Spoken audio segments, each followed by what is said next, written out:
economic history of India begins with the Indus Valley Civilization.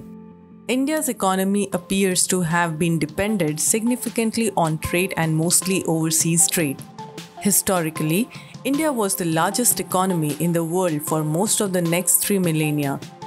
It started around 1st millennia BCE and ended around beginning of British Raj. By the late 17th century, most of the Indian subcontinent had been reunited under the Mughal Empire. This became the largest economy and manufacturing power in the world. India produced about a quarter of global GDP before fragmenting and being conquered over the next century. India experienced deindustrialization and cessation of various craft industries under the British rule. This, along with the fast economic and population growth in the Western world, resulted in the decline of India's economy. It declined from 24.4% in 1700 to 4.2% in 1950, and its share of global industrial output declined from 25% in 1750 to 2% in 1900. Due to its ancient history as a trading zone and later its colonial status, colonial India remained economically integrated with the world with high level of trades, investment and migration. The Republic of India, founded in 1947, adopted central planning for most of its independent history with extensive public ownership, regulation, red tape and trade barriers. After the 1991 economic crisis, the central government launched economic liberalization, allowing it to emerge as one of the world's fastest growing large economies. The second round of massive growth is expected to come in the next few years. As the coronavirus has affected the world, all major economies are expected to crash. The Economic Intelligence Unit has projected the global economy to contract by 2.5%. For the year 2020, it has projected the real GDP of Russia to be negative 2.5%, US at negative 2.9%, UK at negative 4.7%, Saudi Arabia at negative 5%, Germany at negative 6%, Mexico at negative 6.5% and Italy at negative 7%.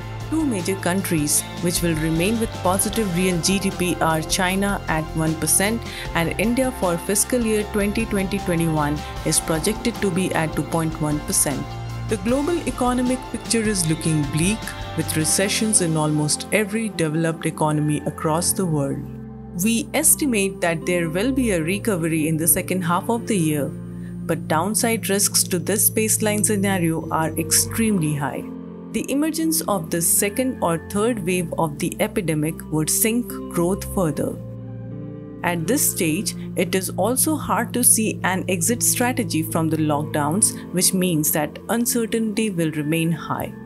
Finally, the combination of lower fiscal revenues and higher public spending will put many countries on the brink of a debt crisis.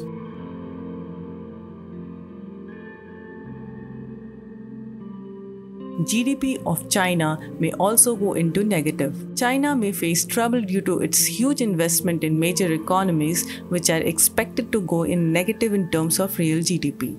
Also, world's dependence on China will decrease due to the no-faith observation after the COVID-19 scenario.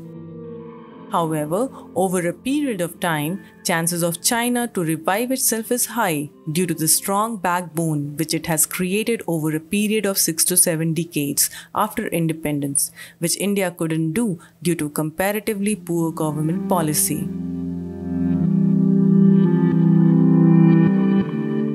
EIU has also recently completed an extension of the forecast horizon to 2050 considering some of the key trends. China is expected to overtake the United States in 2026 in nominal GDP in US dollar terms and maintain its position as the largest economy to 2050. India is expected to move up the rankings to third place with real growth averaging close to 5% up to 2050.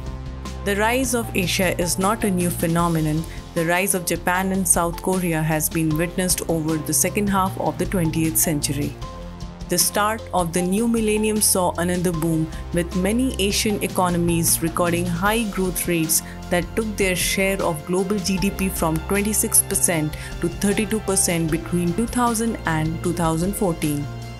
EIU's extended long-term forecasts suggest that Asia's rise will continue up to 2050, not quite at the same pace, but by 2050 it will account for 53% of global GDP.